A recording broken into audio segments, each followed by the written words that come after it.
Welcome to Tea Time with the Jackson Center. My name is Kristan McMahon, and I have the pleasure of serving as the president of the Robert H. Jackson Center in Jamestown, New York. We envision a world where the universal principles of equality, fairness, and justice prevail.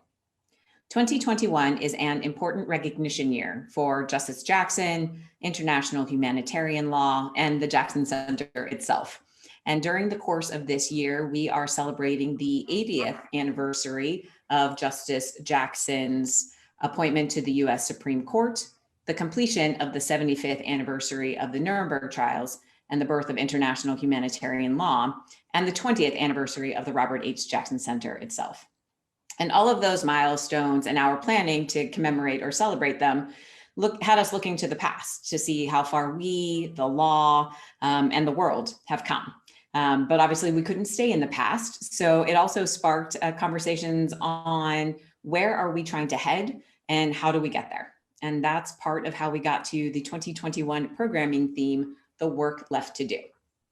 During this year, we are convening conversations about democracy, US and global institutions, human rights, and equity. And we have structured our teas a little bit differently this year. Each month has a particular focus. And in April, we are looking at equity gaps through an economic justice lens. And the first tea each month is geared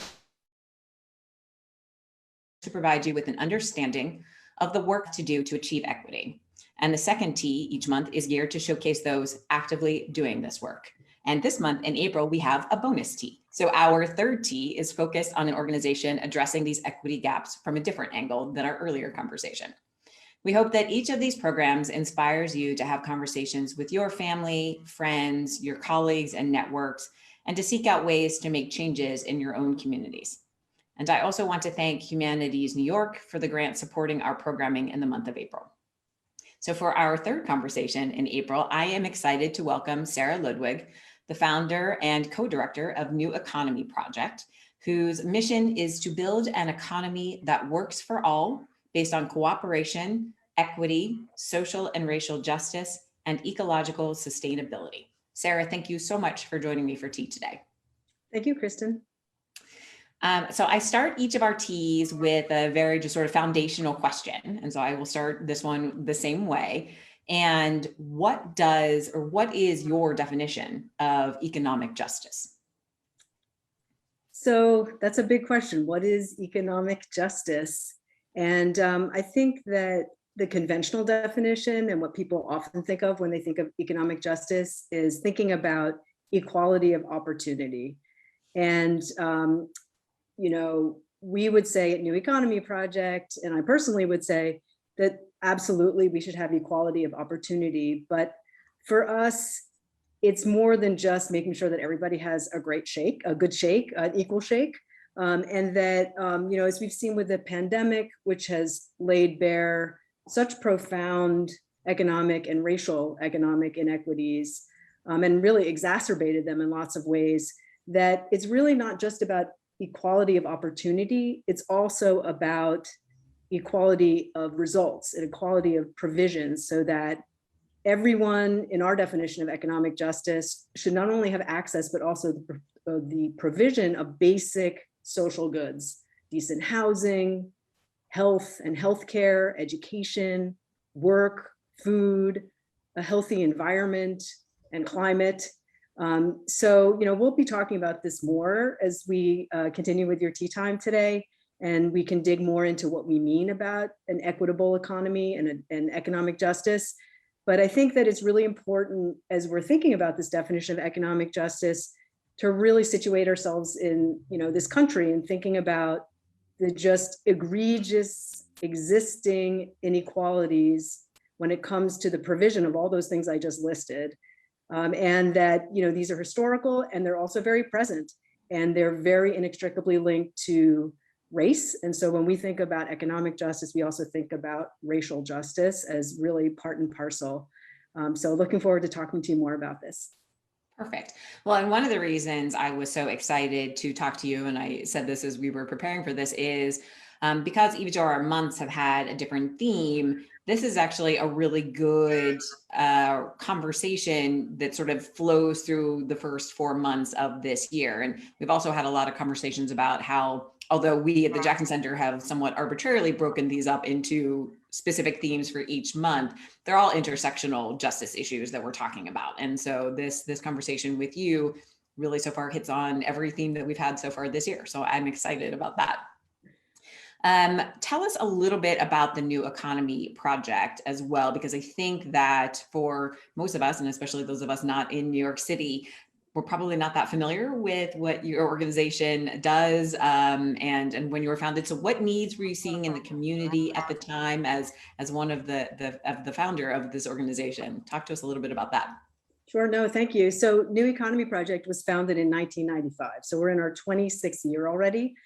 And the organization was founded really in response to conditions in New York City. And our point of departure was that neighborhoods don't just happen, they're shaped. And the community groups that we worked with were, really fighting for access to financial resources. So a lot of the work that we were doing in the mid-90s was around banking and bank accountability and looking at bank redlining and entire neighborhoods being cut off from access to mainstream banking services and investments because of perceived notions about the race and income of people living there. So entire communities being denied access. And so we really got our start as an anti-redlining organization, working, organizing in neighborhoods with groups that wanted to get banks to the table to invest in their communities and to comply with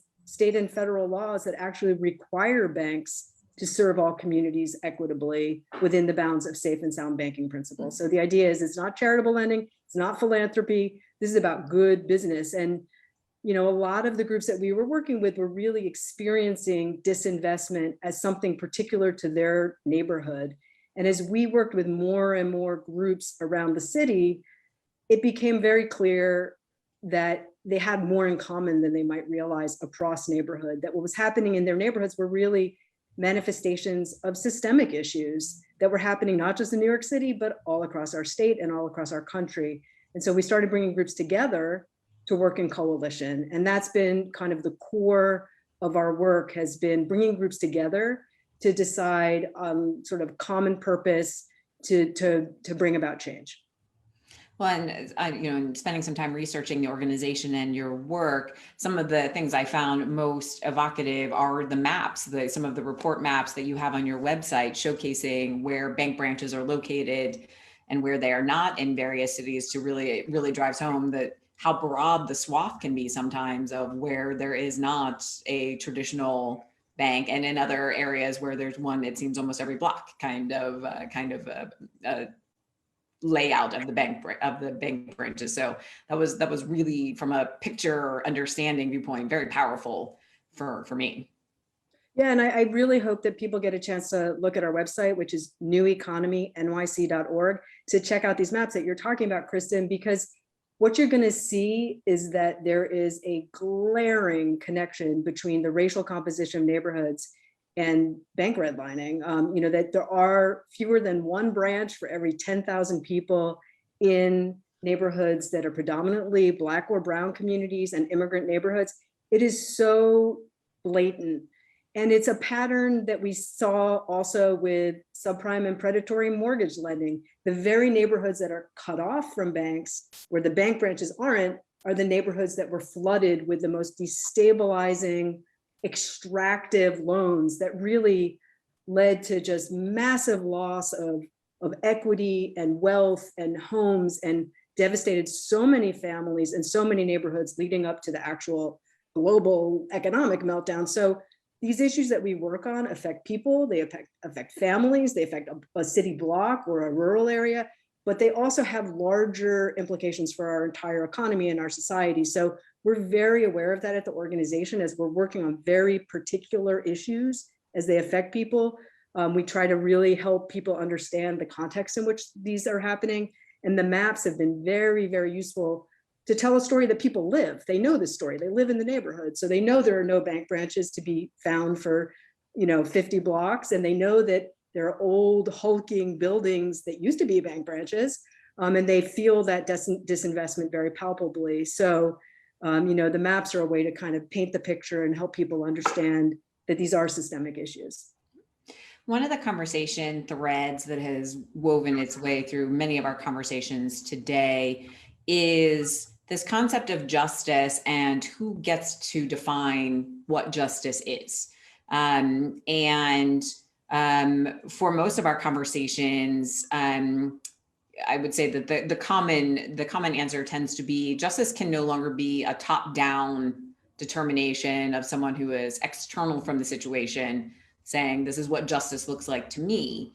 That where justice needs to come from is from the community and what their definition is of justice. To use, I suppose, this bank example, maybe it's not having a bank branch necessarily within that particular, 20 block radius. Maybe it's, we want investment in the community, or, some other version of support in that community. Maybe it's not the bank branch. But so I wanted to talk to you a little bit about the work that you do in the communities and how do you decide where you're putting your energy? Do communities come to you? Are you sort of going to them? How does this work? That's a good question. So we work with hundreds of community organizations every year and in these coalitions that I'm describing. And some of our work is very New York City based, and a lot of it is statewide. For many, many years, I've already told you the organization's 26 years old. We spent our time, devoted our energies to fighting discriminatory lending and for financial justice and fighting against financial injustice. And you can imagine that much of our energy, it's 1995. Well, the neighborhoods started to be flooded with predatory mortgage lending around that time, and there were foreclosure waves crashing through communities of color well before people were aware as a sort of national issue around some of these, subprime mortgage lending issues. Although we were jumping up and down and screaming about the racial injustice and the targeting of communities for this wealth extraction. So we were fighting, organizing groups in that fight. And, we sort of pivoted about 7 or 8 years ago and kind of got back to what we set out to do when we formed the organization 26 years ago, which is to really put out solutions, to be not just fighting, but also to be building, to be thinking about affirmative structures and models and institutions that we can be building or supporting groups in building more pointedly that are about exactly what you're talking about, which is community organizations that have their members. We're not neighborhood based. We are not, the constituents of these groups, but we support them and bring them together to create cooperatively structured workplaces to help them support with, workplace democracy and worker ownership, to support a tremendous network we have in New York State of community-based financial institutions. They're called community development financial institutions. These are mission-driven, community-owned, community-controlled loan funds and credit unions and other financial institutions that very much, again, along the lines of what you're saying, they're the ones who understand the needs of the community. They are informed by and owned by and directed by community members to decide, is it green infrastructure we're trying to build? Is it renewable energy? Is it about getting, small, loans out to people for home ownership and affordable housing and so forth? We do a lot of work with groups that are forming community land trusts that are saying, we want self-determination over the land in our community. We want to be able to create affordable, we want to own it collectively, and we want to determine what goes on that land. Is it affordable housing, permanent and deeply affordable housing? Is it, cultural space? Whatever it is it a mix of these uses? Is it, or, community gardens and so forth? So all of our work is now kind of, we see it in this twin way, which is one side of the coin is we continue to fight discriminatory economic practices and systems that perpetuate inequality, that perpetuate segregation and poverty, that harm people in communities. But then we're also working with groups to really chart a path for real change and transformation so that people and communities have a say and determination over their lives. And it's very, very exciting work. And there's a lot of buzz around it and a lot of momentum. Well, and this is also a familiar conversation to our listeners on this, in that these conversations are about both the how do you correct the injustices of the past, but then how are you also trying to ensure that they don't keep happening, or trying to take that part of the system and make change there. And that sounds as if your organization is similarly inclined of, all right, we're fighting, we'll keep fighting because some of that restorative justice is important, but also we now need to be focused on how do we stop this up front? So how do we not get to the point where we need to figure out how to fix it? How do we just preemptively, hopefully, prevent that challenge from happening? Yeah, and I think that both the years of Trumpism and the pandemic more recently have really put into stark relief a few things, many things. And there's been a lot of suffering in the process. Mm-hmm. But one thing that's become really crystal clear to us organizationally is that the community groups that we work with, and it's a broad range of types of organizations from many different parts of the state and many different neighborhoods and with lots of different constituencies. One thing that people are more and more convinced of is that it's not going to be enough to fix a system that's predicated on inequality. That fixing, what does it mean to reform a system that is not, that is extractive in nature, that is not about community wealth building, that is not cooperative, that is not about sort of true democracy. And so I think what's been very exciting for us is that the work is large, it's very concrete, at the same time that it's very vision driven. So groups have come together. We have a coalition that we convene of 40 some groups from around the state called the New York State Community Equity Agenda Coalition. And that coalition has come together, again, from all corners of the state, from lots of different racial and economic justice types of organizations, to say, let's envision a world that's based on the things we believe in, that is based on community self-determination, that's based on racial justice and gender justice and climate justice. And let's think about if we can have a shared vision, charting a path towards it, rather than saying, well, we can't really have that. That's pie in the sky. That's idealistic. We'll never get there. When we do that, we negotiate against ourselves.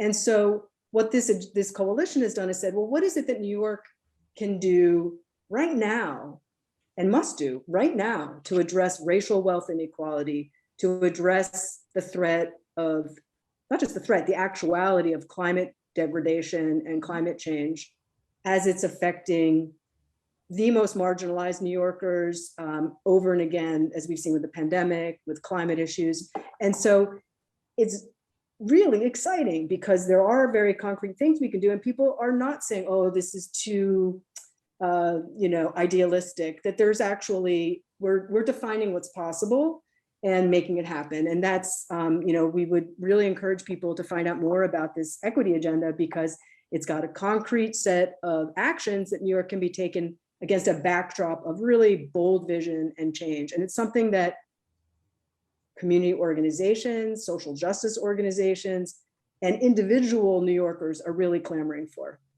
Well, so let's dig into this a little bit, because I think that the elements of the equity agenda itself will probably best highlight what you've just been describing. So I think I want to start with, I'm going to take a step back, actually. I think I want to start with, before we actually talk about the agenda, let's talk a little bit about the coalition. So how did that come to be? As you and I were talking a little bit, to our knowledge, it's the only sort of statewide coalition like this. And so just curious as to how did that form, in terms of, to hopefully spark some ideas for some of our listeners. No, that's great. So, there is a lot of activity going on in cities around the country that are very much aligned with the equity agenda. To our knowledge, it's the only statewide coalition that's doing this work.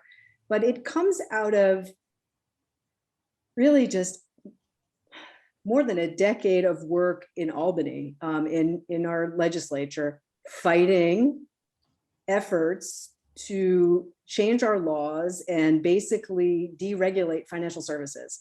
And, New York, like, lots of other states around the country has one of the strongest consumer protections against payday lending. Payday lending is actually illegal in New York.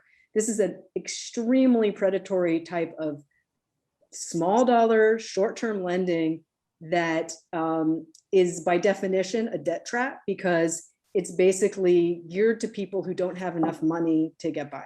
So people who are struggling, just borrow $500, $300, pay it back when next Thursday, or next Friday when you get paid. Well, if you didn't have enough money to get to Friday to begin with, chances are great that when you get paid on Friday, you're still going to have a shortfall. And so that's actually illegal in New York, because we have very, very strong protections against this kind of lending, thanks to laws that go back to, believe it or not, colonial days that got embedded in state law. So we fought really hard, because the payday lenders, the national, lobbyists and others, of course, they want to break into New York. They see a very lucrative market, and they've made billions and billions of dollars off of, disproportionately Black and brown Americans in states where it is legal. And they also engage, the industry also engages in illegal payday lending in some places. But anyway, so we were fighting every year. They were trying to get New York legislators to get, carve an exception from our strong law, break it down and basically usher in this very toxic lending. And so after fighting and fighting and fighting and fighting, oftentimes legislators say, well, you have a better idea? Do you have a better idea? So what should we be doing? They agreed. Communities are redlined. Banks are not providing equitable, affordable financial services, investments, and loans in communities of color. So what are you going to do? So, for years we've been talking about and promoting the community development financial institutions I mentioned, the credit unions and loan funds, which are really just, New York has the second largest network of these in the country. It's just a majestic type of institution that is doing so much with so little. And so we brought the groups that have been doing this fight together, and we said, okay, let's turn the tables. It's exhausting, these legislative fights. It's bruising and battling. So basically we said, let's really just organize affirmatively. And so we brought together the Community Equity Agenda in 2017, made up of racial justice organizations and cooperative organizations like worker co-op organizations, community land trusts, some of these mission-driven financial institutions I've been describing, and housing groups, community land trust organizations, and bringing together this broad-based legal services, justice organizations that came together. And now there are 40 groups from around the state and growing all the time. And there's some labor organizations, some unions that are very taken with this. And together, even though we're coming from all parts of the state, and even though we're from different types of organizations and our membership is really varied, people share this idea of an affirmative agenda, and that we really need change in order, some people would say fundamentally to survive, but we certainly need to change the way we talk about economic development and the way that we shift what you talked about, which is this sort of top-down approach to communities and all of the injustices that have come with that. So the idea is that it's people in communities setting the agenda, deciding what it is that New York should be doing to ensure that people have the dignity and integrity and meaning of good work,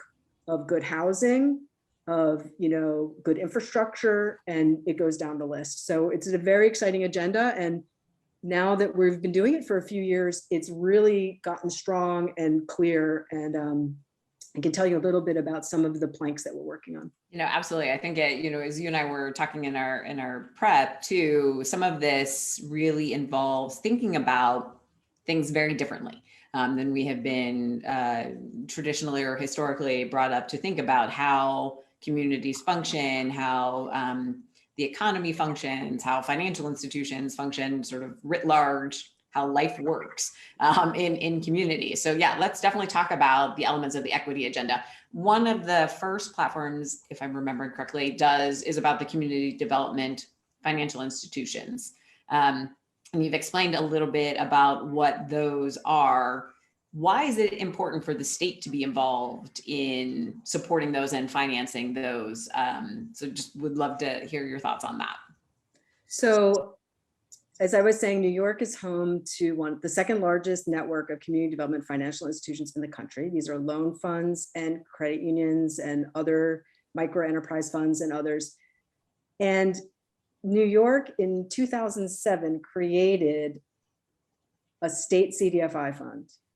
And then, Kristin, let me ask you, how many years did it take for them to then put money in that fund? I feel like I know the answer because I've done the research, but I'm just gonna guess and say fairly recently. Yes. So through a lot of organizing and year in, year out activism and advocacy, finally the governor actually put money into the CDFI fund last year for the first time. It was announced in the 2020 State of the State and Budget Address.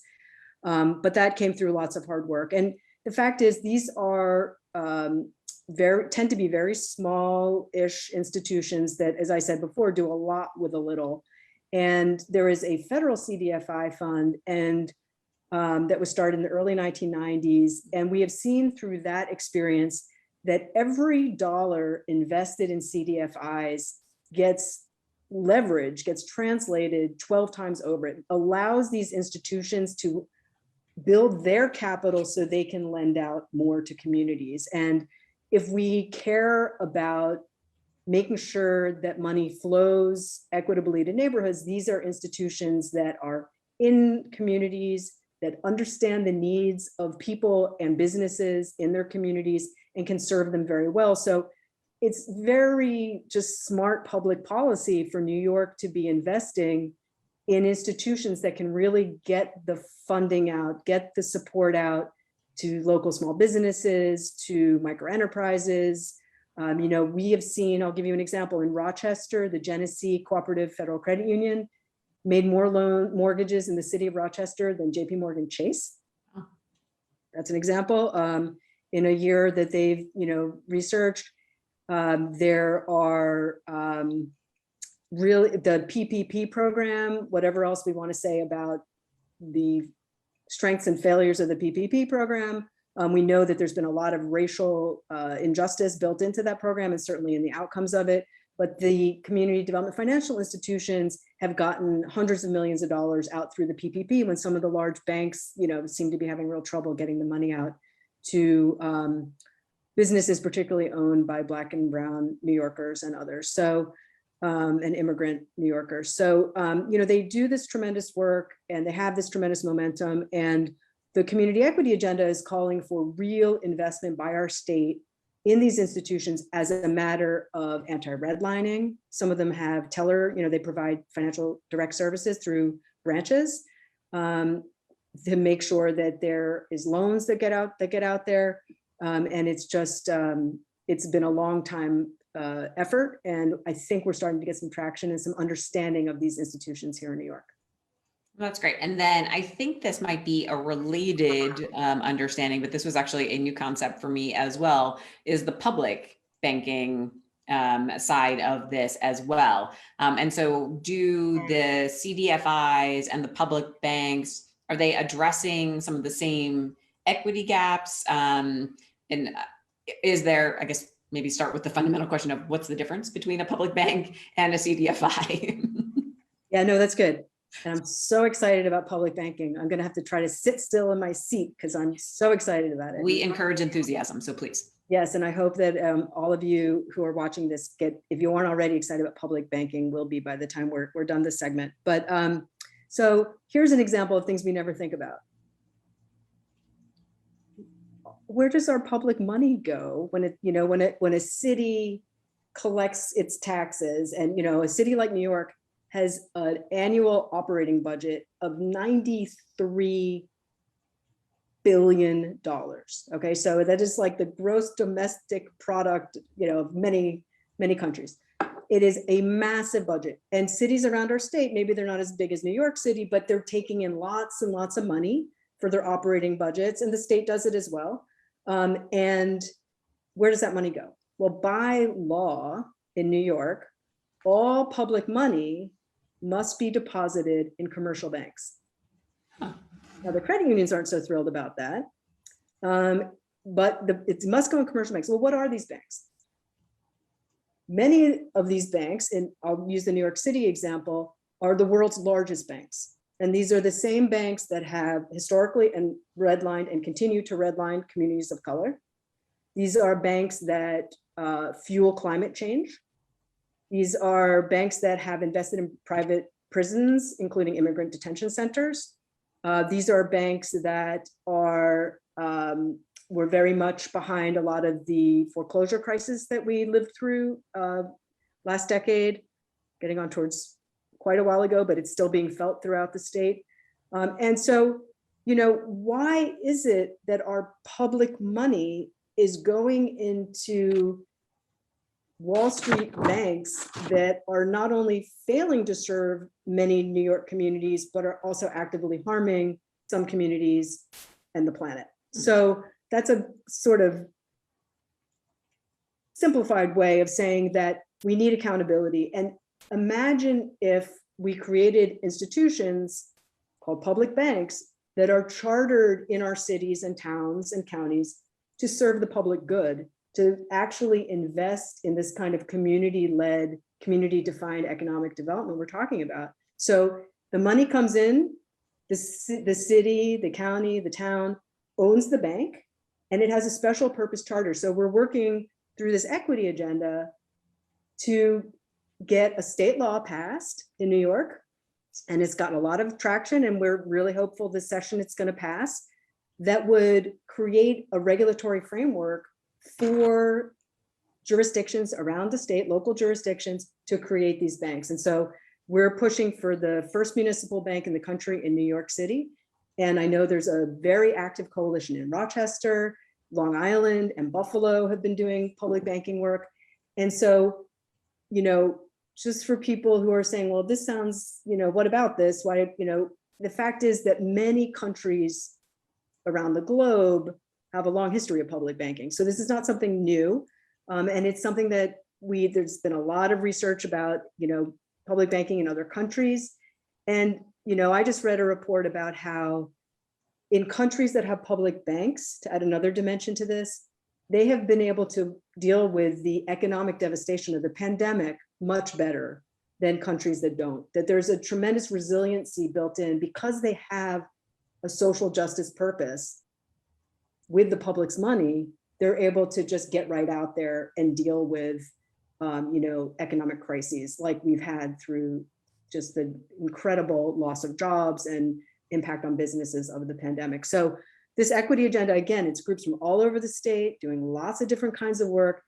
Extremely excited about the prospect of New York embarking on local public banking as a matter of policy and institution building. What are some of the barriers, or maybe also, you know, I think for us, and I think, you know, as you sort of rightfully described over the last 30, 40 years, some of our, say, absolute confidence in the banking system has been a little shaken. Are there particular risks with public banks that are different than traditional banks, or, you know, what are some of the barriers to establishing the public banks? Well, so this state bill that we're talking about builds in tremendous safeguards around the safety and soundness of public banks and around the governance of public banks to make sure that these are independent entities that are accountable. They're owned by the city, but that they're not sort of something that, you know, a political interest could capture and captivate. And I mean, I think that's one of the things that I'm really proudest of about our organization and about this coalition work is that we think really big, but we also hunker down in the detail and the rigor and the complexity of problems. And so we are delvers, and we make sure that we're not just kind of out there recklessly, oh, let's do public banking, that sounds good. But that actually the public banking that we're proposing has in it really clearly defined parameters to address what you're talking about, which is to make sure that these are well structured, well run. You can't just, as a city or any local jurisdiction in New York, under this New York Public Banking Act, just create a public bank. It has to be chartered. You have to go to the State Department of Financial Services. You have to show how it is, well governed, and also the safety and soundness and so forth. But it's the city's money or the county's money that's at play, and so it is a matter of basic accountability. I, as someone who lives in New York City, I never, maybe people haven't thought about where our money goes, but I want to know that my city's being accountable with where it's putting our public funds. And so there are many different dimensions of this. A lot of the groups that are involved with the work for public banking in New York, that are part of this coalition and other coalitions around the state working for local public banking, are environmental justice and climate justice groups that are very, very concerned about banks' role in fueling fossil fuels extraction and climate change in general. And that, why should we be putting our public money in these institutions? So there are many aspects to this that, as you were saying before, it's sort of like the convergence of lots of issues. And back to your original question, public banks could support community development financial institutions. So the concept of public banking in New York is not one where we'd be setting up bank branches all around the state, or public, municipalities would be doing that, although they could, if that's what they determine they want their public bank to do. There's nothing to stop them from that, but that they would really shore up these community development credit unions that offer tremendous services to people in their communities and are run by them. I mean, they're member run and owned financial institutions. Got it. Okay.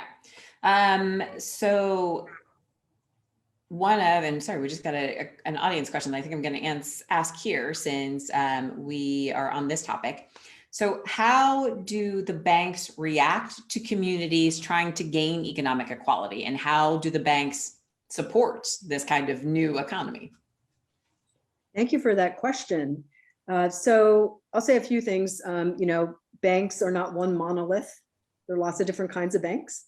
There's big international, there's global financial institutions, there's much more local ones. And I think one of the sort of tasks we have before us in pushing for local public banking in New York is helping the state banks, the local banks, and local credit unions understand that public banking actually strengthens local banking. So there's one public bank in the country, it's the State Bank of North Dakota, and they have shown that because of their state public bank, we're pushing for local public banking in New York, but their state public bank has allowed for, they have the more local banks and credit unions per capita than any other state in the country. Who knew, right? But that it's not a threat to them. And so that's something that we're trying to actually help the smaller banks in our state understand, that they can enter into partnerships with the public bank. The public bank creates what's called a secondary market to buy up loans. So if we look at the smaller banks, they have a tremendous interest in this community wealth building rather than the extraction. And so that's, the sector that I think is going to start to appreciate this a lot more. So it's hard for me to speak to what they think or what they say.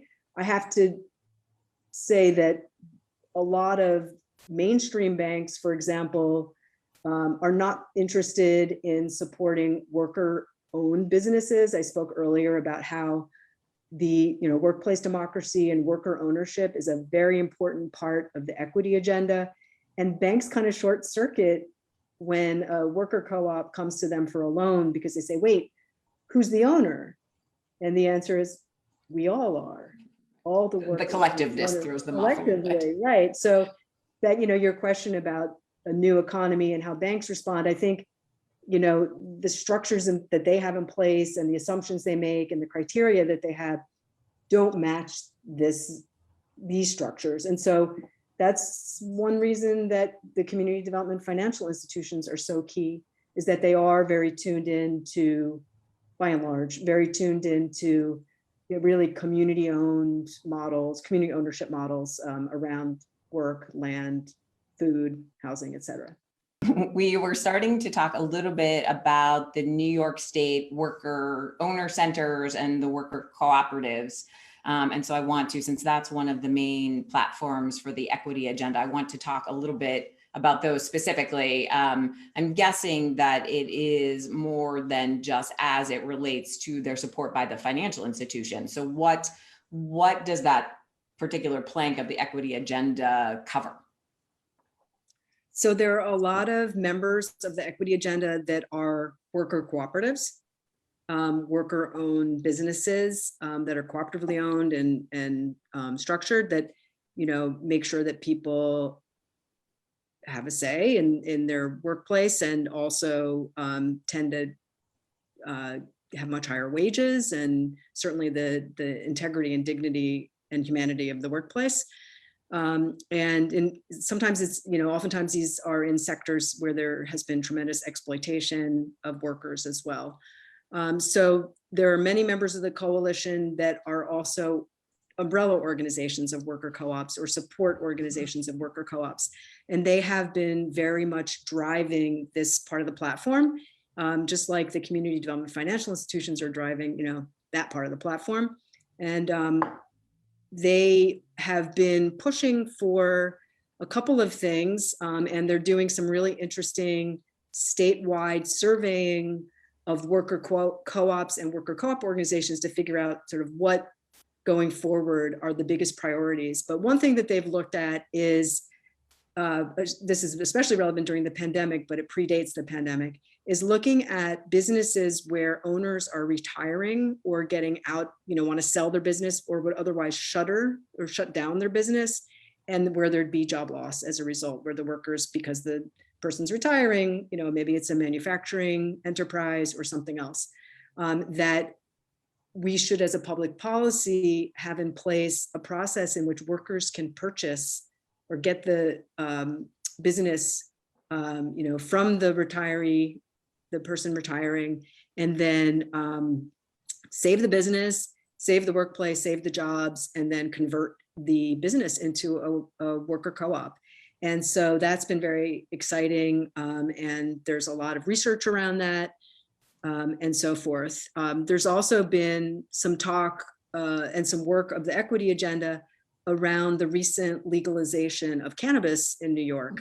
And, that policy, or that cannabis legalization in our state, is very much tied to racial and social equity. The idea being that it's brown and Black New Yorkers who have really borne the brunt of the war on drugs, and that with the legalization of cannabis, we need to make sure that people most affected and harmed by the drug wars and communities most affected are really, given priority and benefit from the legalization. And so worker co-ops are a really important structure that, whether it's for growers or retail or distribution in this new industry that's about to emerge, this quite lucrative industry potentially that's about to emerge in New York, that worker co-ops play a really direct role. So the equity agenda has been very supportive of other coalitions like the Start Smart Coalition in New York State, that was really at the front, at the forefront of pressing for racial equity in cannabis legalization, and then look to the equity agenda for some of this kind of articulation of the role of worker co-ops in racial and social equity and community development financial institutions as well. There was a statistic on your website, and I'm not going to remember it exactly, but I want to say it was something along the lines of more than 10,000 jobs, small business jobs, are lost sort of in that transition that you were talking about. If an owner decides to retire, or they're just done and there's nobody, if it was a family-owned business, there's nobody from the family who picks it up. And that just was that struck me as a very significant statistic. In that sort of mass. So if you think that, a small employer maybe has somewhere between 3 and 10, there are 10,000 or more than 10,000 of them that are going out of business every year. That's a significant number of people who are out of work. Absolutely. And so it's also making sure these are viable businesses. So it's not just that people are retiring, but they're retiring and their assets still in the business, and it's a viable enterprise. So there's a lot to be said there. And there have been efforts also in our state to create worker ownership center for the state that provides resources and technical support and potentially funding to emerging worker co-ops. in New York City, our city council for many years now has been funding resources for worker co-ops to do just that, to help with technical support and organizing and legal support and otherwise. And it's really paid off. There's been tremendous yield from this public support. And so their equity agenda, some members have been saying, we really need to bring this to the state level, because you can see that a little bit of capacity building by the public sector goes a very long way towards job creation, retention, and real sort of community ownership and fairness in the workplace. So that's a good thing for everybody when people are employed, when the jobs are lasting, when people get paid a living wage, and so forth. So it's, you can see how that fits in with a vision for a just society, and why it's part of the equity agenda as well. Yep, absolutely. I'm going to remind our audience to please put their questions into the chat, and we just got one that is following up on this, so I'm going to ask it now. So Helena is asking, she said these worker co-ops sound very much like ESOPs. And so is there a similar expectation that employees will receive benefits from the business's growth? I would imagine if we're switching it over to a completely cooperative owned, that there would be probably some sort of equitable distribution of benefits. Yeah, I mean, I know what ESOPs are. And I know that a lot of the groups in the coalition have been saying ESOPs are great, and these are employee stock ownership plans, which is a way of structuring a workplace. That doesn't ensure that all workers are owners necessarily, so that might be an interesting model, but that worker co-ops ensure full ownership. This is not my area of expertise, the way some of these other topics that we're talking about are, but there are a lot of groups that I'm sure would be happy to talk to the person who asked the question and provide the information knowledgeably. Perfect. Thank you. Yes, I certainly have come to grips with the fact that I'm never going to be an expert on everything. So I also never mind when other people feel that same way, and makes me feel like I'm with my people. So that's great. All right. So there are, I think, two main planks still in the equity agenda that we've not gotten to. The first is about predatory lending. And it sounds as if New York is actually in pretty good shape with regard to their viewpoint on predatory lending, although I would imagine it's something that probably comes up, or I don't really want to say under attack, but that people are trying to change probably fairly regularly. So how does this platform plank about ending predatory lending play into what the New York laws already say about predatory lending? So the equity agenda, all the things we're talking about are affirmative models, sort of making sure we create and build institutions and that are very much about solving and addressing problems. We retained within the equity agenda a strong plank, and there's a work group that just focuses on this in the coalition on wealth extraction. So there's community wealth building. We need to also make sure we're paying attention to community wealth extraction and fighting that, and making sure that we're not losing sight of that important work. So although we have a strong law, as I was saying before, that categorically prohibits predatory payday lending, we still have major, profound financial justice issues in our state. So there is pervasive redlining. It is pretty much, it's throughout our state. You can even scratch the surface of research and you will quickly find this. And then when you look more deeply, it's very, very pervasive, where banks just don't have branches, they don't make loans to people who live in neighborhoods or communities or parts of cities that are predominantly of color. And so we have a huge bank redlining issue, and a lot of groups in this coalition are very dedicated to exposing that. And we've been asking our state attorney general to look around the state and do an expose of this. And there's good research tools for shining a light on these issues. So sometimes people talk about redlining like it's a thing of the past, and we definitely live with the legacy of redlining, but we also continue to have very, very blatant, clear patterns that continue, that have real harm, that causes real harm to people and communities. If you think about how where you live has so much to do with your prospects in life, what kind of education or public school opportunities you have, what the health care looks like, the safety, the infrastructure, the roads. You can go down the list again. When you don't have equitable investment, or when communities are cut off the way that you see through such blatant and ongoing redlining, it really creates a perpetuation of poverty and segregation. So we're far from in a great place. I know that there was just the state Department of Financial Services just cracked down on a bank that was engaged in redlining in Buffalo, and there's a lot more work to be doing there. So at the same time that we're really concerned about fair financial services and fighting redlining, there's also a whole lot of activity that people have to deal with all the time, which is around debt collection. New York is home in Western New York it's the headquarters of the debt collection industry. It's also a state where hundreds of thousands of low-income people of color and low-income white people as well, but predominantly it's very disproportionately a racial justice issue as well, are being hounded through our court system to, basically by companies that have bought old charged off debt, for pennies on the dollar. And it's a huge extractive industry. There's tremendous amounts of fraud on the courts by this industry, and then certainly fraud against individuals by this industry. And one doesn't want to be overly broad brush, but this is an area where I feel very comfortable talking about this being a pervasive set of injustices.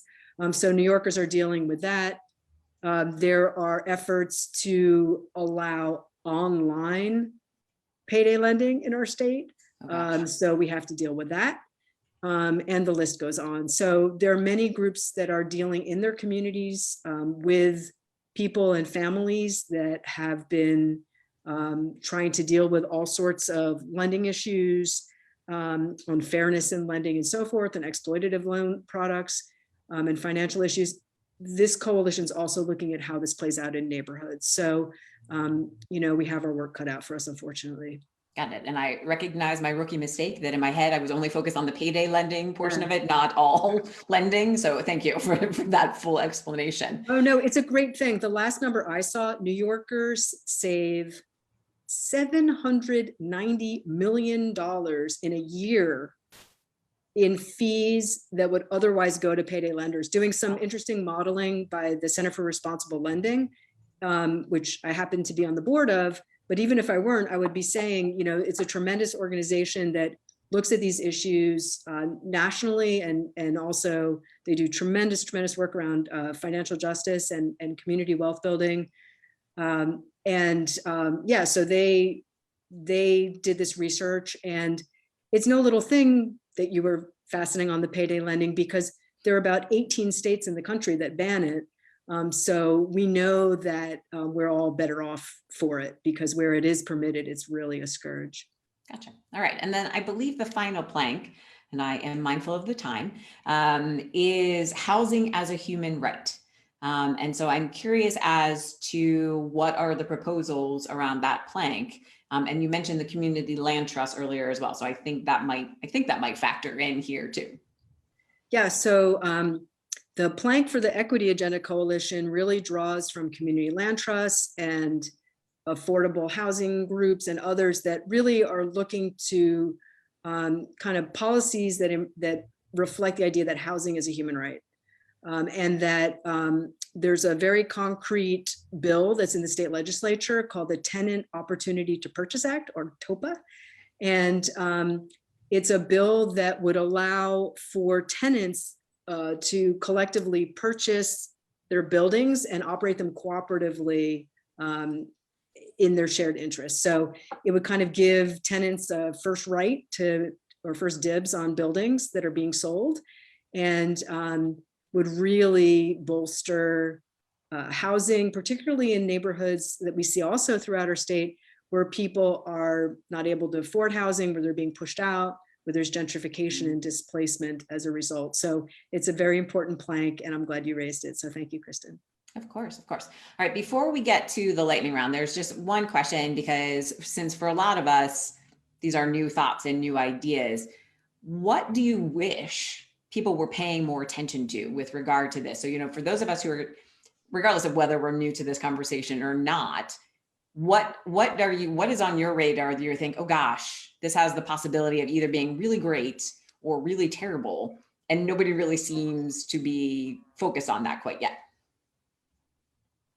Well, there are a few contenders, a few things I think about that, we all need to be paying much more attention to. So in a way, it's stating the obvious because we all know this, but the climate issues, which, it's very, in a way, we have to not think about on a daily basis because we need to get through the day. But the fact is that it's not about the future. It's not about climate change in the future. We're dealing with climate degradation and climate crisis and climate change now.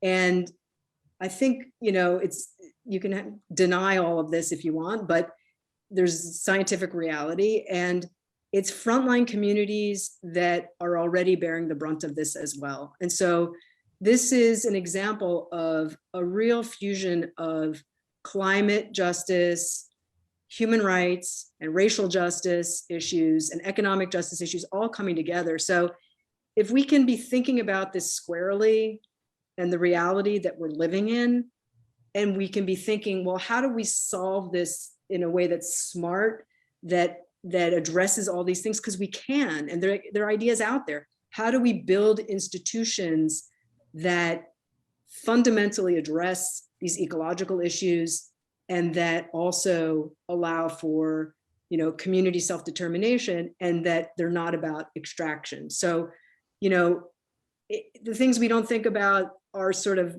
rampant consumption. It's just, we can't keep doing this.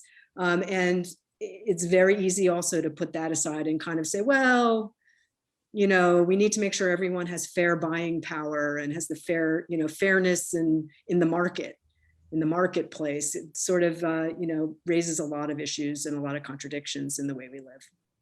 Okay. All right. Now for the lightning round. Lightning round. What progress do you hope to see in the next year? Well, public banking in New York, a reality in New York State and New York City.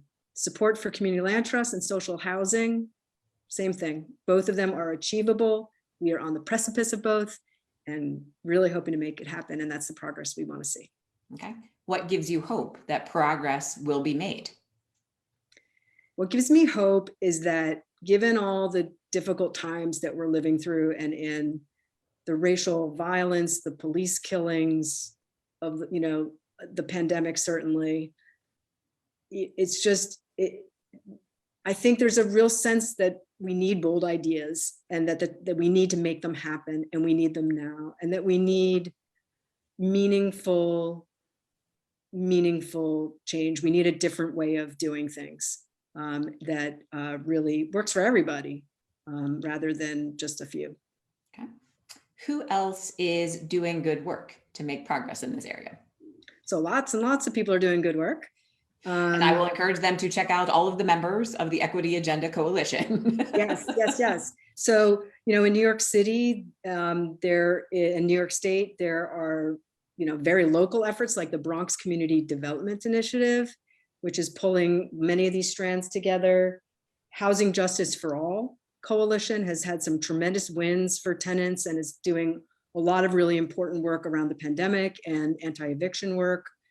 Invest in Our New York is a coalition that is many groups around the state that are looking at equitable taxation. And, we just saw in our budget some very important wins there for Invest in Our New York. Some people will call it, for short, the Tax the Rich campaign, but to get money for education and educational equity. That's been a tremendous win in recent times.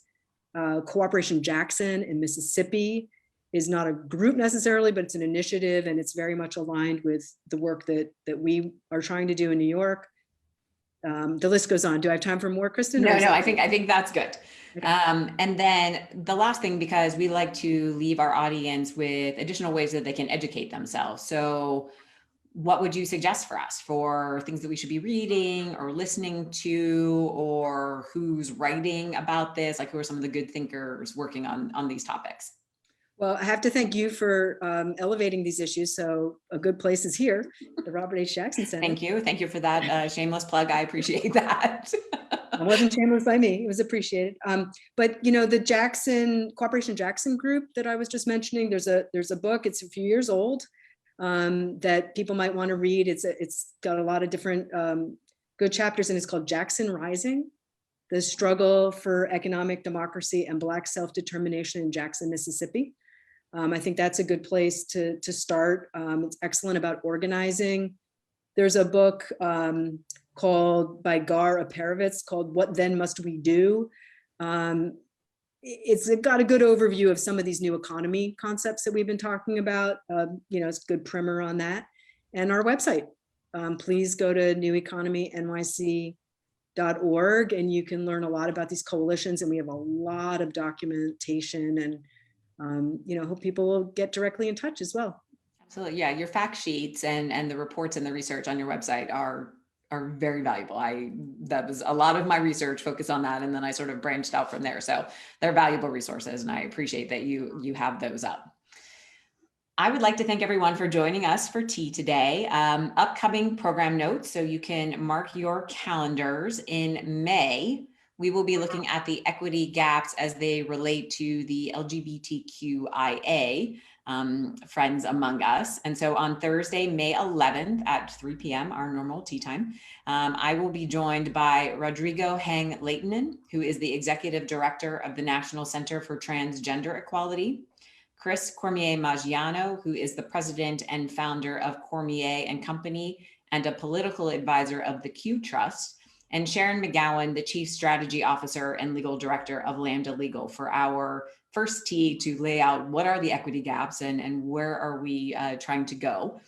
And I also want to say thank you again to Humanities New York for the grant supporting our April programming. And Sarah, especially, thank you so much for joining me for tea today and for informing us and educating us and challenging us. You know, we know these conversations never really end. So there's always more work to do, and we appreciate it. Thank you. Thank you, Kristan.